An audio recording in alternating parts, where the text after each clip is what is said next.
Okay, so I was at a 4th of July party, and I happened to talk to a family member who had this 1958 Chevy Bel Air. Now, I'm in the middle of building a 48 gasser, 48 Dodge, as you guys know, and I really didn't need to take on another project, but I mean, how can you pass this up?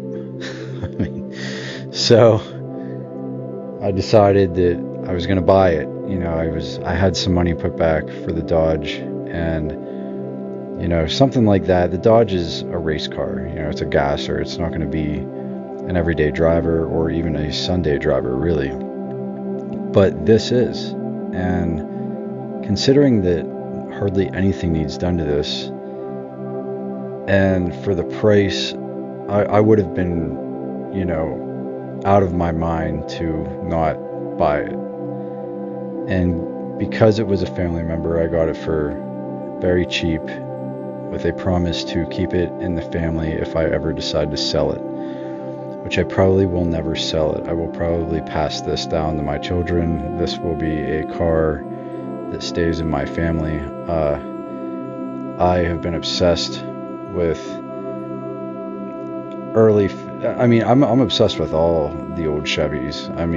40s, 50s, not so much. Well, yeah, I guess the 60s and 70s as well. Depending on what model. I love Chevys. And, everybody wants a 55 or a 57, but 58s are like really, they're kind of left in the dark. They're beautiful cars. I love the double headlights. Just like a 1958 Plymouth Fury, like Christine. If you look at Christine side by side with a 1958 Chevy, they're identical. They're beautiful. The only difference is the rear ends, the fins, of course. But anyway, this car is beautiful, and it's a dream come true for me to, stumble upon this type of situation. These things don't happen to me very often, so I figured I took it as a sign that I better just jump on it. So I did. And, following this tow truck home, and then beating it home, waiting for it to be dropped off, I felt like a child on Christmas. It's a really big deal for me. 34 years old, and I have two of my favorite cars. So I feel like, not that vehicles should complete a human being, but I definitely feel that much more complete. I'm a really happy camper right now. So the list of things that need done to this car are very short, and they're not very costly. And even if I did need some parts for this, anyone who works on Chevys knows that they're not that they're not that costly.